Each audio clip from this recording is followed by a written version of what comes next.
Greetings everyone, I'm Mar. Once again, this is my opinion. As you can tell from the title up there, I'm continuing my review of Season 1 of Game of Thrones. We're now on Episode 8, The Pointy End. And considering all that occurs in this episode, it is a very apt title and a callback to the first lesson of sword fighting that Jon taught Arya way back in one of the first episodes.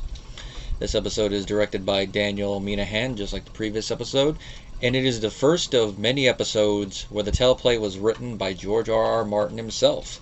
And even though this is the first teleplay / screenplay he'd written in about a decade at this point, it's actually a pretty good one. I gotta commend George for it. Now, before I get too far into the video, just a reminder, if you want to support the channel, both the Patreon and PayPal links are down below. If you want to do a one-off request or a one-off support, go the PayPal route. If you want to continuously support the channel, go the Patreon route. You'll gain access to videos early, and you'll also be able to suggest the topics for future videos, such as whatever happened to blue-collar workers in cinema, and reviews of certain pilot episodes. Either way, your support is appreciated. Now, like I just said, this is the first episode of the show that Martin wrote. Now, prior to doing this, he was never permitted to adapt his own work from page to screen because he was too close to it. Which I do get, because writers can be a little bit too close to their own work and in certain ways have their own biases when they see someone else adapt it. Certain regards, it can be a little nitpicky, like, oh, they didn't include that, they didn't include that, they didn't include that, when it's minor stuff that's not important to the plot at all that was cut out for pacing reasons. And in other times, it's more warranted, such as Stephen King not being happy with how Stanley Kubrick essentially bastardized the character of Jack Torrance. Say what you want about how the rest of the film is constructed, but yeah, when you look at the book and look at the movie, yeah, Jack is bastardized there, but movie's still good for what it is, just to get off on that. One thing I found interesting that George wrote in that was cut out was he wrote a montage of the various Northern Lords receiving Robb's letter and what they're doing. Great John beer guzzling enthusiastically while reading it, and then of course Roose Bolton casually flaying a man when he gets the news. Now, this was cut because of the extensive cost of hiring actors to play the specific lords that are named, constructing sets and CGI elements like castles. Now, they could have just done up some rooms with creative lighting and just hung up different banners and all that and then try to make it look different with the set design. I mean, if Monty Python could do it in their first movie to show different castles and all that, even though it's the same place, I'm sure they could have. But I guess it's easier to do that, especially since many other Northern Lords are probably going to be shown are not important yet. Because even though Roose Bolton does have some important notes in the books at this point, he doesn't really become a on-screen character, I think, until Season 3, maybe even into Season 4. That's one of the minor changes you don't really notice when you're just watching the show, but you notice it once you've read the books and you go back and watch and you're like, wait a tick. Oh, so that's what's different. Now, the 5 things that happened, I have it listed in order of all the big stuff. I'm going to start with the last one first, because that's the one carrying over from what happened at the end of the previous episode, and that is carrying on from Ned's decision to try to overthrow Joffrey. His household is decimated, and I don't just mean like his guardsmen are killed. The Lannister men kill everybody. They kill his servants. They even kill Septa Mordain, which I'm like, really? You're going to kill a holy woman? They need a putazo like that. And off-screen, they even kill Syrio Forel when they come to take Arya. Now, in the show, it makes a little bit more sense. While Syrio is able to spot out who they are, and it makes a little less sense while Arya is not able to. Because in the books, they come in plain clothes, and he's the one who's able to surmise. But also adds it to the next thing, where he takes them out with just his wooden sword. The only one that really doesn't do anything is Meryn Trent. Now, the books make it a little harder to tell if Syrio was killed here, but the show makes it seem that he is. Now, that scream could be anyone's scream, but apparently D&D made it clear to Arya's actress that, yeah, he's dead. And, of course, we never see him again by the end of the show, so, yeah, he's dead. So, at least in the show universe, he is gone. In the books, we just don't know yet. He could still be there. Either way, it is kind of a fitting ending for him, because defending his student and going with this thing, what do we say to the god of death? And showing that even without a sword, his skill is still good enough that he could take out knights and just knock them the heck out. Now, Arya gets away. She goes to her items, and she collects Needle. Stable Boy tries to get her, and she stabs him with the pointy end. So another reason why it's an apt title. And of course, Arya's first taste of blood. And the way that she plays this is like, oh my god, I actually killed him. And the boy, whoever replays him, he doesn't really have a lot of lines, and he doesn't do them the best, but the look on his face when he gets stabbed, I'm like, oh yeah, that's how somebody would look when they got stabbed. It's like, oh my god, he got stabbed. And then of course she runs off. Now Sansa is in the Queen and Joffrey's possession, and they're like, oh, should we actually marry her? Oh yeah, she's a traitor's seed. Well, you don't know, it might take roots for 10 years. And Sansa's all begging. Now this is a little hard to watch because of the age increase here. Like for a 12-year-old like in the books, this makes a little bit more sense, but considering how sheltered Sansa is, as I've mentioned before in these reviews, it's still a little logical, but it's still like, oh Sansa, my sweet, sweet, deluded southern summer child. How you're gonna see all this. And just seeing her try to beg and all that, I really want to marry Joffrey. It's like, all because you're in the fog, you did all this stuff. I'll say this, at least unlike the books, this is one thing I'm actually happy for Sansa's character that they cut out. Because unlike the books, she didn't go squeal to the Queen, and which caused the Queen to accelerate her plans, and it's all just the timing of the death and all that. Because that's one thing reading the books, I really wanted to smack Sansa upside the head, like, what the hell is wrong with you? But because at least here she's not guilty of that. Sir Barristan is forced to retire by the Queen and Joffrey. And they do point out something good, even though I'm sure if you looked at the vows specifically, it'd probably tell you the answer. Where he's like, but the Kingsguard vows are for life. Whose life? Yours or the King's? Well, by that logic, then technically he should have been retired with the death of the Mad King. But we all know this is just a justification for them to get him out and to put Jaime in as the Lord Commander. That whole thing that Tywin mentioned in the previous episode about establishing the dynasty, that's another part of it right there. Of course, Sir Barristan draws his sword, the other Kingsguard draw theirs, and this leads to one of my favorite Sir Barristan lines.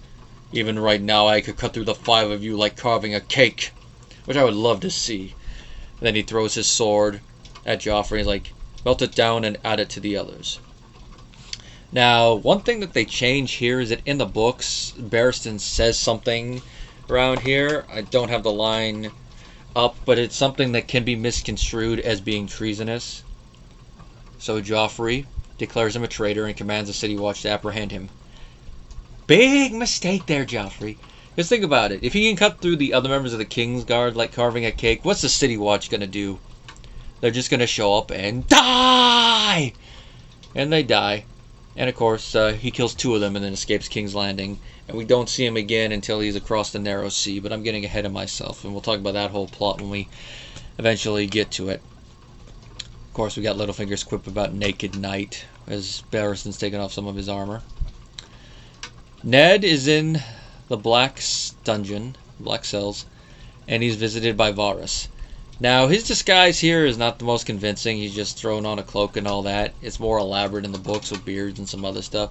But I can understand why they decided as a visual medium not to throw it on, both the expense of it and also, you know, hint, hint, so the audience can do it. Although I think that kind of does sell the audience short. I think they can kind of figure it out through his voice that it's supposed to be Varys. They could have at least thrown a fake beard on him, but nope. Varys visits, gives Ned some wine and tells him to hide it, and then they have a little conversation about, why did you think to do that? It was the madness of mercy. Ah, yes. We get a little insight into Varys' character here, because even though he is lambasting Ned for what he did, he does show some respect for him, considering that it shows his honor. And Ned asks him, whom do you truly serve? And Varys answers, the realm, my lord. Someone must. So it shows he is really serving the Lord. Now, excuse me, the realm. Now, part of that is called into question with the conversation we saw him have with Elias Mopatis several episodes ago. So it's like, what is he truly up to? Like, what realm is he serving? Is he actually serving the realm? Trying to work behind the scenes to meet them at the pass of the people who are doing the scheming, or is there something more to it? In the books, it looks like there's more to it. In the show, of course, they do abridge a lot of it, but we'll just see what happens as we're going along with this. Across the narrow sea, we see Khal Drogo's Khalasar sacking a village, and even though the Dothraki don't really believe in money and all that, they're doing this to pay for ships to cross the narrow sea, as we saw Drogo promise in the previous episode. Now Dany, you can tell, is a little horrified by this because she doesn't really fully like the concept of rape and pillage, and she stops a literal rape in one scene. And of course the Blood Rider goes and complains to Khal Drogo, insulting her, and Drogo is like a little amused, like, fine, you can take it. And part of it is that Dany's like, you should not be laying with a woman like that unless you make a wife of her. And of course the Blood Riders are annoyed, like, does a horse lie with the sheep? And of course Dany's callback is, a dragon eats horse and sheep alike, which Drogo smiles at that. Now he thinks it's all his son going in her, which of course, given the nature of the Dothraki and the slightly misogynistic nature of this medieval world, it would make sense he'd have a comment like that, even though he does love her, at least in the show version.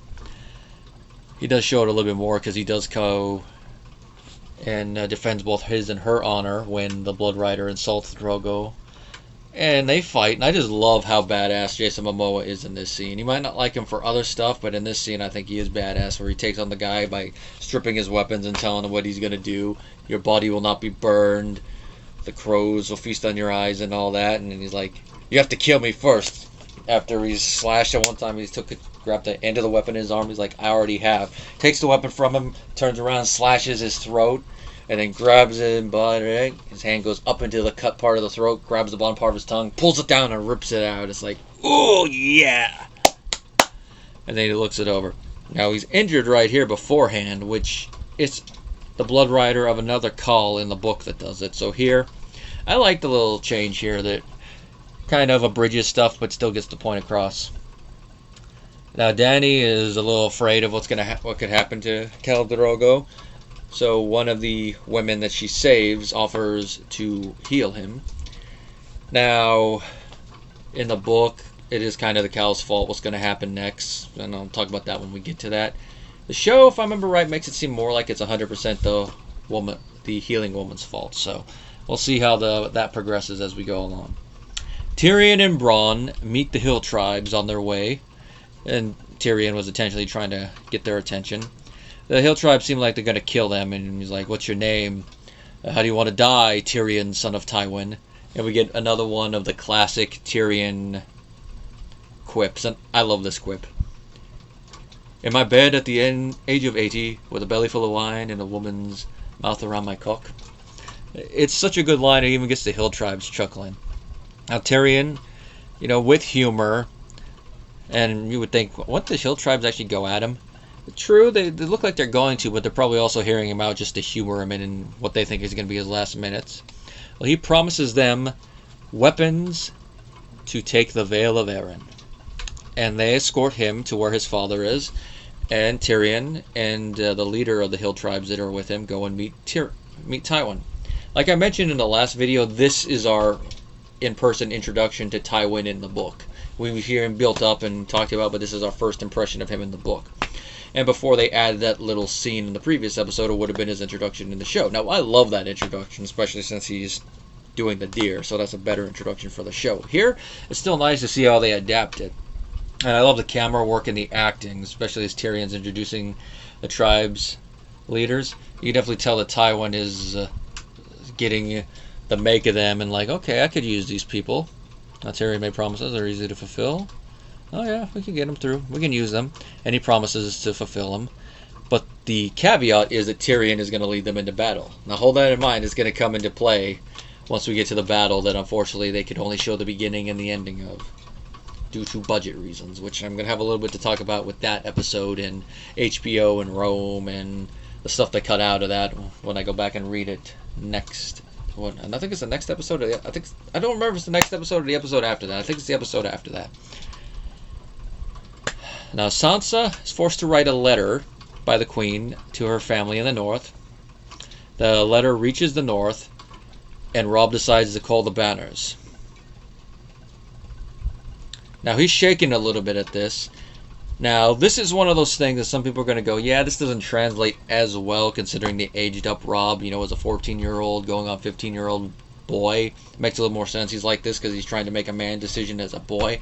But I think even at his age, they don't give a definitive age, but I'd say 18 to early 20s. It would still make a lot of sense if this is his first big command decision like this as acting Lord in the North in the Stark and Winterfell. Now, the reason I'd say that is being a supervisor now, there are times where you feel a little bit like that. You gotta, not show it. You gotta be respectful, talk with them, but you still feel a little weird. And it's a callback. That's all I can say firsthand. Is you get used to it after a bit, but it's still there. And of course, it ties into the line that Theon tells Robb is like, it shows you're not stupid. And of course, it's a callback to what Ned tells his son at the beginning of the show. The whole little conversation. Can a man be brave when he's afraid? That's the only time a man can be brave. That whole thing. So it shows he's being brave while he's afraid. Now he calls the banners and meets with them all. The Great John is complaining about not being able to lead the vanguard. Bran, that was the name I was thinking of. Sorry about that. Leads to a whole little thing where Great John is complaining and threatening to take his army home. Robb calls him out on his BS, like, hey, you do that, once we're done with the South, we'll march on your keep and root them out and hang you as an oathbreaker. Great John's about to draw his weapon. Grey Wind jumps up, and this is where he rips his fingers off. And we get the good little back and forth between Robb and Great John, where like, my father always told me it was death to best deal against your liege lord, but maybe the Great John just meant to cut my meat. Your meat is bloody tough. Nice little bit of northern humor there, and I still love it. Now the thing is, most of the northern lords we see in this scene, outside of Robb and the Great John, are unnamed ones. They could be anyone, which is one of the minor complaints I have about how this show adapts the books, is that we never really see any of the big lords until their characters are going to become important, which makes sense from a budget standpoint, but it'd be nice to see them in the background. Like, it would have been nice to see Roose Bolton sitting at the table and watching everything. It would have been nice to see Wyman Manderley in here. I mean, I didn't even know he was a character until I read the book, and then when season 5 came around, I'm like, oh, there's Manderley. And then he's never of big importance after that, other than the one to declare Jon King of the North. Spoiler warning. We'll get to that one eventually.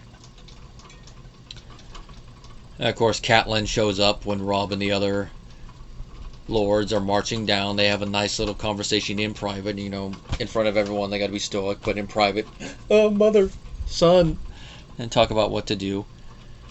Now, they partially adapt something that doesn't become prevalent until later books here, and that is as Catelyn tries to interject her opinion, and because of Robb's age, but he puts her in her place a little bit just by looking at her.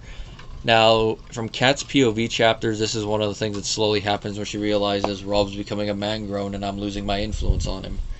Now, you could look at that as her trying to do her own little machinations with her house thing, like everyone, hence the whole Game of Thrones thing. Everyone's trying to play it. But you could also look at it as a mother lamenting the fact that her son's growing. He's making his own decisions, and as a mother, she doesn't really have as much influence on him. You can look at that influence any way you like it, but here I see it's a little bit of that. But then again, the show does try to make her a little bit more sympathetic. I mean, look at the Order of the Green Hand and their whole video about why Catelyn sucks for other reasons, even though I like that video, but I think part of it is them looking at it through a modern lens and not a medieval lens. But, that's different opinions, different strokes, different folks. Of course, Robb allows a Lannister scout to leave with his life. He was counting the number of people. Now, a lot of his men are questioning this decision, like the Great John, like, are you mad? But this is a very Stark move to do. This is something that Ned would do. And it also serves a secondary purpose because he's sending the scout to deliver a message to Tywin about how many men he has. Now, from the conversations we've heard up to this point, we know that Robb does not have this amount of men. But the thing is, Tywin doesn't know that, and he will not know that. And obviously, this guy does not know how to count, or miscount it intentionally. And the Lannister scout, to honor the fact that he was spared, is going to tell them, like it was this amount of men.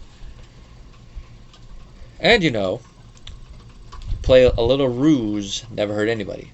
At this point, it's going to be strategy and playing chess, moving your men from here to there. and try to not engage in direct combat or full combat. You really want to do a lot of feints. Think of it like a duel, where you really want to do a lot of movement, footwork, and feints, and only clash when necessary. Now we go up to the north. Jon and Sam bring the bodies that were discovered at the end of the previous episode to Castle Black, and they're looking them over. They've been dead for a while. And it's only Sam that notices that the fact that they've been dead for a while, but yet there's no smell of decomposition. And it leads to a nice little bit of praise for Mormont. He's like, you might be a coward, Tarly, but you're not stupid. And of course, Sam smiles a little bit there. Now, Jon and them think they should burn the bodies, but they decide to hide them. Big mistake there.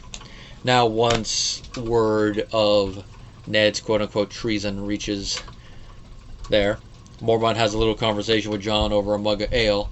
Now, Jon seems a little put off at first because Mormont's like, give me a mug of ale and one for yourself. You know, he's like the whole thing, like, do I have to do everything? I hate being a steward, even though he's being groomed for command. Then when he's sitting down and they're having the conversation, you can see a little bit from Jon, like, okay, this is why he's having me sit down and talk. And Mormont warns him, don't do anything stupid. Well, don't do anything stupid. That's a thing that you're going to find yourself yelling at Jon as you watch the show a lot. And he does do something stupid in this episode, and he tries to attack Sir Alliser when Sir Alliser riles him up by calling him a traitor's bastard, which is something that Sir Alliser would do. We know Sir Alliser has a thing against Jon and his family because of the whole thing with Robert's rebellion. So he's not, he's not going to waste the time to call him a traitor's bastard. And then tell him, you'll hang for this. But of course, he doesn't really have the full authority to do that. He's just riling him up. And Mormont decides to have him confined to quarters, like, I told you not to do anything stupid. Middle of the night, Ghost is barking, which we know in the books he doesn't do. He's just, a little riled up by what's going on. Jon leaves his room and he discovers one of the bodies that they found is reanimated. Now, in the book, if I remember right, it's actually about to try to kill Sir Mormont, not going towards his thing. So there's a little bit more urgency in the matter that's about to happen. Now, Jon fights it a little bit. No stabbing, doesn't do it. It just incapacitates it when he loses a limb or gets it stuck in a place where it has to pull the weapon out. But then Jon remembers a comment from earlier about fire, and he grabs a lantern with his hand.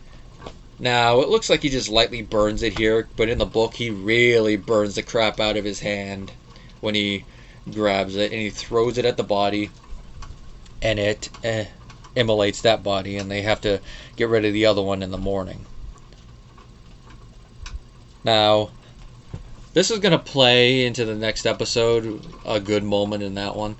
It shows that Jon does remember stuff, thinks fast on his feet, but it also makes you wonder, what is there more going on here? Is a certain three-eyed crow sprinkling a little bit of his influence here, or was it just a coincidence and Ghost is just that damn good at sensing whites?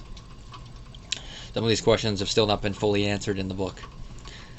That's everything there because I did the last one first. Now, before she meets with her son, Kat does have a scene up in the Vale of Arryn talking with her sister, and she's mad at Lysa for not telling her that she got the letter, and Lysa's like, you were given that letter as a courtesy. If it involves her husband, it's not a courtesy, but Lysa's like that. You always want to smack the crap out of her. And we do see that Lysa is a concerned mother talking about him. They killed my husband. I'm not going to lose my son. That's all it. Now, in the books, Catelyn does offer to foster her son, and Lysa responds, if you steal my son, you will leave through the moon door. Ooh, that's a big thing to say to your sister. And another thing we see them cut out, I think I've gone over this a little bit, is the character of Brynden the Blackfish, Cat and Lysa's uncle, who holds an important position as, I think it's Master of the Gate, Keeper of the Gate. He is not shown here, and I don't think he becomes a character on screen until Season 3. So once again, another character doesn't show up until they actually start becoming plot relevant or scene relevant. And they don't have a scene where he decides to go with Cat down there, so it's like, yeah. One of those things you don't notice when you're watching the show, and then when you read the book, you're like, oh, that's missing. It's a minor one, but it still would have been nice to at least have him in the background. And that's about it for my notes here. All in all, this is another good, fun episode. Definitely seeing the beginning of the War of the Five Kings here. Previous episode was the stuff that would definitely lead to war. This is where, war hasn't officially been declared yet, other than the Lannisters sieging the Riverlands. But they're marching and preparing for it. And the last couple episodes, everything's going to come to a head. At this point in it, they could still try to prevent war by negotiating. Try to negotiate peace. But what's going to happen with the next episode? At that point, and to use the goose axiom, peace was never an option. Till next time, guys.